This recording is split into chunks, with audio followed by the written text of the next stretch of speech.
Hello, അപ്പോൾ എല്ലാവർക്കും എൻ്റെ പുതിയ വീഡിയോയിലോട്ട് സ്വാഗതം.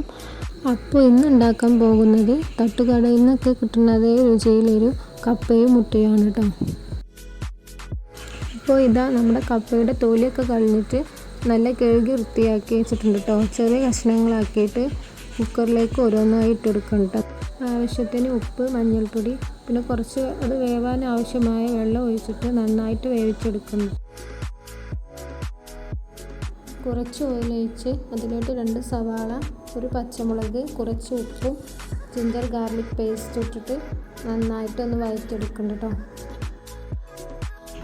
വഴന്നതിന് ശേഷം കുറച്ച് മഞ്ഞൾപ്പൊടി, മല്ലിപ്പൊടി, മുളക് പൊടി ഇവയൊക്കെ ചേർത്ത് ഒന്നും കൂടി ഒന്ന് വഴറ്റിയെടുക്കട്ടോ.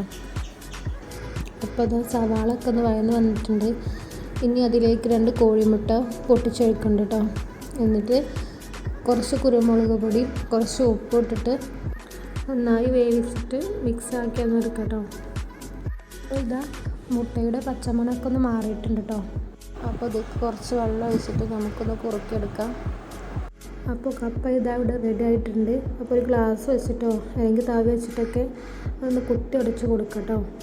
എന്നിട്ട് നമ്മുടെ പാനിലേക്ക് ഇട്ടെടുക്കാം. കുറച്ച് കറിവേപ്പിലയും കൂടെ ഇട്ടിട്ട് നമ്മുടെ മുട്ടയും കപ്പയും നന്നായിട്ടൊന്ന് ഇളക്കി യോജിപ്പിക്കാം കേട്ടോ. ഇനി നമുക്ക് സെർവ് ചെയ്യാം. അപ്പോൾ ഇതാ അടിപൊളി കപ്പയും മുട്ടയും ഇവിടെ റെഡി ആയിട്ടുണ്ട്. അപ്പോൾ എല്ലാവരും ഒന്ന് ട്രൈ ചെയ്ത് നോക്കാം. നല്ല അടിപൊളി ടേസ്റ്റാണ് കേട്ടോ. അപ്പോൾ ഈ റെസിപ്പി എല്ലാവർക്കും ഇഷ്ടമായി എന്ന് വിചാരിക്കുന്നു. നിങ്ങളുടെ അഭിപ്രായങ്ങൾ താഴെ കമൻറ്റ് ചെയ്യുക. അപ്പോൾ ഈ വീഡിയോ ഇഷ്ടപ്പെട്ടാൽ ലൈക്ക് ചെയ്യുക, ഷെയർ ചെയ്യുക, സബ്സ്ക്രൈബ് ചെയ്യുക.